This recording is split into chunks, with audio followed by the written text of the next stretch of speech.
ये जो चंबल की और ये जो ग्वालियर की धरती है ना, ये वीरों की भूमि है। फौजियों के लिए कांग्रेस पार्टी की क्या योजना है? देश के फौजी सुनना चाह रहे हैं कि आप हमारे लिए क्या करेंगे।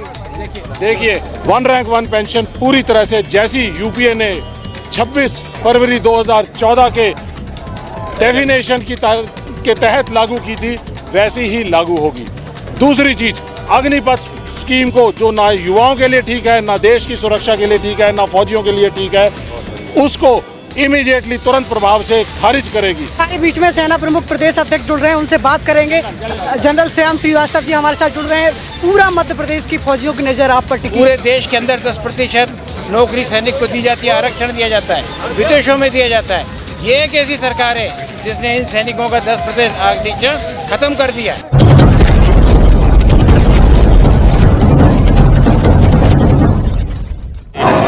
नमस्कार, आपकी जन अदालत न्यूज़ से मैं हूँ राजा भैया पाल। जन आक्रोश महारैली में इस समय ग्वालियर में हूँ और सेना प्रमुख प्रदेश अध्यक्ष जुड़ रहे हैं, उनसे बात करेंगे। जनरल श्याम श्रीवास्तव जी हमारे साथ जुड़ रहे हैं। पूरा मध्य प्रदेश की फौजियों की नज़र आप पर टिकी हुई है और पूरा देश का फौजी, रिटायर्ड फौजी कहीं ना कहीं आपको आशा भरी नजरों से देखता है। किस प्रकार से हितकारी होगा आपका संगठन? पहली बात तो ये बहुत किस्मत की बात है कि हम इस धरती के ऊपर खड़े हुए हैं जी। ये जो चंबल की और ये जो ग्वालियर की धरती है ना, ये वीरों की भूमि है। और ये जितने सैनिक यहाँ पर दिख रहे हैं, मध्य प्रदेश के अंदर सबसे ज्यादा सैनिक ग्वालियर चंबल की धरती के ऊपर हैं। दूसरी बात, जो शिवराज सरकार है वो सैनिक विरोधी सरकार है। आप देखते हैं ये जितने भी सैनिक हैं जो अपना जिंदगी का सब कुछ, यौवन, जीवन, सब कुछ देश के लिए अर्पित करके वापस आते हैं, तो उनको इज्जत की नौकरी चाहते हैं। यहाँ नहीं, पूरे विदेश में, देशों में हर जगह सैनिक की इज्जत की जाती है और जब वो वापस आता है तो उसका देखा जाता है, लुक आफ्टर किया जाता है, उसको नौकरियाँ दी जाती हैं। जब जो भी सैनिक 35 और 45 साल के बीच में रिटायर होकर आता है तो उसके बाद में उसे दूसरी नौकरी की ज़रूरत होती है। पूरे देश के अंदर 10% नौकरी सैनिक को दी जाती है, आरक्षण दिया जाता है, विदेशों में दिया जाता है। ये एक ऐसी सरकार है जिसने इन सैनिकों का 10% आरक्षण खत्म कर दिया है। दूसरी बात, जब इसके ऊपर इन लोगों ने आंदोलन किए तो उसके ऊपर पुलिस केस ऐसे लगा दिए गए जो इसके अंदर जा कर के फंस गए। तीसरी बात, यहाँ जितने भी सैनिक होते हैं वो कहीं ना कहीं से अपनी गन लेकर के आते हैं जिससे कि वो उसके ऊपर नौकरी ले सकें। उस गन के लाइसेंस के अंदर बहुत भ्रष्टाचार है। कई महीनों से, कई सालों से उनके जो रिन्यू के लिए लाइसेंस वहाँ पर पड़े हुए हैं। तो आज जो है ये सारे के सारे सैनिक जाग गए और आज ये सारे के सारे सैनिक कांग्रेस के साथ हैं। कांग्रेस ने इन सब समस्याओं का हल दिया है और अब बहुत जल्दी भारतीय जनता पार्टी को यहाँ से विदा कर दिया जाएगा।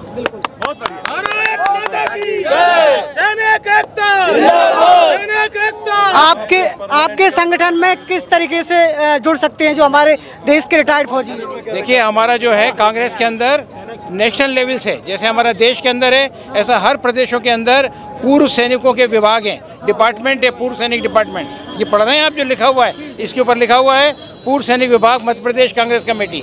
हम लोग मध्य प्रदेश के यहाँ पर करीब 1.5 लाख फौजी अभी यहाँ पर हैं मध्य प्रदेश के अंदर, उनके परिवार हैं। उसके बाद में अगर आप जो सैनिक अभी सेना में कार्य कर रहे हैं उनके परिवारों को जोड़ दिया जाए, जो पैरामिलिट्री के उनको जोड़ दिया जाए, तो ये संख्या करीब 4-4.5 लाख पहुंचेगी।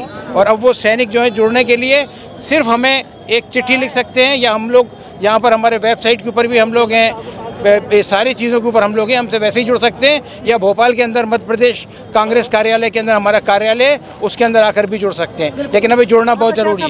अग्निवीर वाली स्कीम ऐसा केंद्र में सरकार आती है तो आप लोग 4 साल वाली परमानेंट करो। बिल्कुल करेंगे। अभी आपने सुना होगा प्रियंका गांधी ने बोला है 2 काम होंगे, पहले से ये स्कीम हमेशा के लिए खत्म हो जाएगी और जो सैनिक भर्ती हो गए हैं वो कंटिन्यू करेंगे। 4 साल के बाद 25 साल करेंगे, 20 साल करेंगे। तो बिल्कुल, तो जुड़े रहिए। इस इंटरव्यू को लेकर आपका क्या कहना है हमें लिखिए। नमस्कार। कि क्या नीति है, क्या उद्देश्य है? देखिए, देश आज बड़ी ही गंभीर परिस्थितियों से गुजर रहा है। देश की सुरक्षा पे, एकता पे, अखंडता के ऊपर पूरा का पूरा खिलवाड़ हो रहा है। जिस तरह से अग्निपथ स्कीम हमारे यहाँ पे लागू की गई है, रोजगार की तरफ से भी और देश की एकता, अखंडता, सुरक्षा के लिए। और जब जब देश की सुरक्षा के ऊपर आंच आई है तो हमारे देश के सैनिकों ने, हमारे देश के किसानों ने, हल जोतने वाले किसानों ने हल को हमेशा उसको हथियार बना के देश की रक्षा के लिए काम किया है।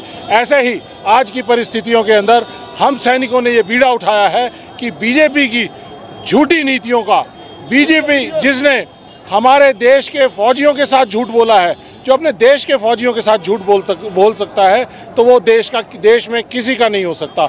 ना वो किसानों का, गरीबों का, मजदूरों का, जवानों का, किसी का नहीं हो सकता। तो हम फौजी आदमी, हमें लड़ना आता है, साफ बात करते हैं, स्पष्ट बात करते हैं, और हमारे नेता राहुल गांधी जी और प्रियंका गांधी जी दोनों साफ बात करते हैं, स्पष्ट बात करते हैं, शेरों की तरह लड़ते हैं। चाहे उनकी आवाज़ को कितना भी दबाया जाए, संसद से भी उनको डिस्क्वालीफाई किया जाए, तो वो सड़कों में मिलेंगे, और सड़कों को रोका गया तो वो खेतों में, खलिहानों में किसानों के साथ कंधे से कंधा मिलाकर मिलेंगे। और जब किसानों के साथ भी उनको वहाँ भी रोका गया, तो वो देश के जवानों के साथ सरहदों पर कंधे से कंधा मिलाकर लड़ते हुए दिखाई देंगे।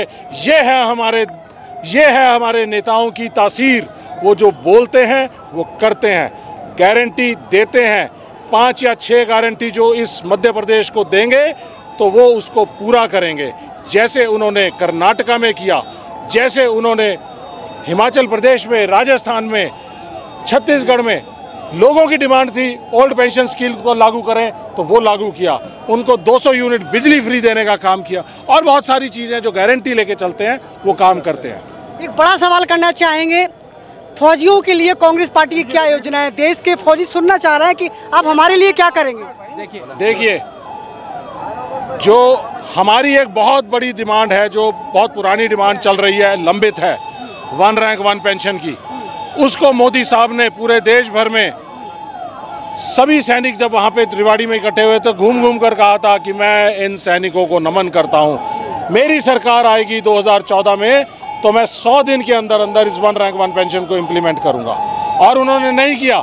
हम उनके पास गए, उन्होंने कहा कर्नल साहब, जनरल साहब, ये सारी बातें जो चुनावों में कहने की होती है वो करने की नहीं होती। हमने कहा जुमले खेलो लेकिन दूसरों के साथ खेलो, फौज के साथ मत खेलो। फौज कभी अपने असूलों से नहीं डिगती है, वो जीना और मरना देश के लिए जाती है। और जब कभी भी देश के ऊपर आंच आती है तो वो ये नहीं पूछता कि मेरे लिए मेरे देशवासी क्या कर रहे हैं, क्या नहीं कर रहे हैं, लेकिन छाती पे गोली खाने के लिए सरहद के ऊपर खड़ा होता है। तो ऐसे लोगों से अगर वो झूठ बोलते हैं तो हमें गवारा नहीं है। मोदी सरकार, बीजेपी सरकार झूठों की सरकार है, वो हमें गवारा नहीं है। रही बात फौजियों के लिए जो उनका प्रोग्राम है, भारत जोड़ो यात्रा के अंदर राहुल गांधी जी से हमारी बातचीत हुई। 1 रैंक 1 पेंशन के अंदर दुनिया भर की विसंगतियां इन्होंने पैदा कर दी हैं। तो हमारी गारंटी ये रहेगी कि 1 रैंक 1 पेंशन पूरी तरह से जैसी यूपीए ने 26 फरवरी 2014 के डेफिनेशन के तहत लागू की थी, वैसी ही लागू होगी।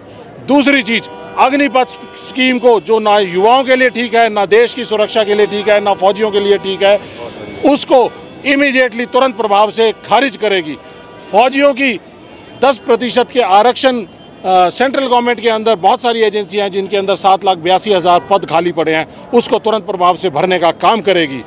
इसके अलावा मध्य प्रदेश में, एक मध्य प्रदेश की बात है वो हमारे जनरल साहब बताएंगे, लेकिन इसके अलावा मैं आपको एक चीज़ और कहना चाहूँगा कि Agnipath, OROP, ex serviceman commission, और जो JCOR की जो इन्होंने पेंशन को कम, पे और पेंशन को कम करने का काम किया, डिग्रेडेशन का काम करने का काम किया है, उसको हम वापस वही बहाल करेंगे जो 2014 से पहले थी। भाजपा कहती है कि मोदी जब से आए हैं पूरे विश्व के पटल पर मोदी ने देश को मजबूत किया है। आपको लगता है कि भारत मजबूत हुआ है मोदी के आने से? आप मुझे एक चीज़ बताइए, किसी देश की ताकत किससे आंकी जाती है?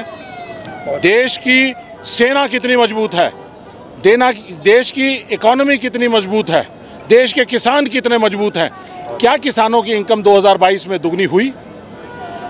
क्या अग्निपथ स्कीम, जो कि देश की सुरक्षा और एकता अखंडता के लिए खतरनाक स्कीम है, इसमें अगर यही स्कीम चलती रही तो अगले 5 साल बाद जो हमारे देश की सेना की जो संख्या है वो संख्या बल 1/3 कम हो जाएगा।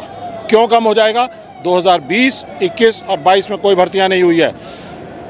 75,000 भर्तियां होनी चाहिए हर साल, 3 साल की भर्तियां 2.25 लाख, और ये जो अग्निपथ स्कीम के अंदर 75,000 भर्तियां करनी चाहिए थी, ये 45,000 भर्तियां कर रहे हैं। इनमें से 25% रहेंगे, बाकी लोग चले जाएंगे अपने घर। तो ऐसे में अगले 5 साल बाद हमारी सेना की संख्या 5 लाख कम हो जाएगी। क्या ये देश मजबूत होगा, सेना मजबूत होगी? आप बताइए मुझे। तो आप बाहर जाकर अपनी जितनी मर्जी इवेंट मैनेजमेंट कंपनी के ज़रिए अपने जो है मोदी के नारे लगाते जाइए, लेकिन अगर आपने अपने किसानों को मजबूत नहीं किया, आपने अपने जवानों को मजबूत नहीं किया, अपने देश की सेना को मजबूत नहीं किया, तो देश कमज़ोर होता चला जाएगा और हमारे लिए बहुत मुश्किल का समय आने वाला है। और इस खबर में बस इतना ही। मिलते हैं दूसरी खबर में आपकी जन अदालत के साथ।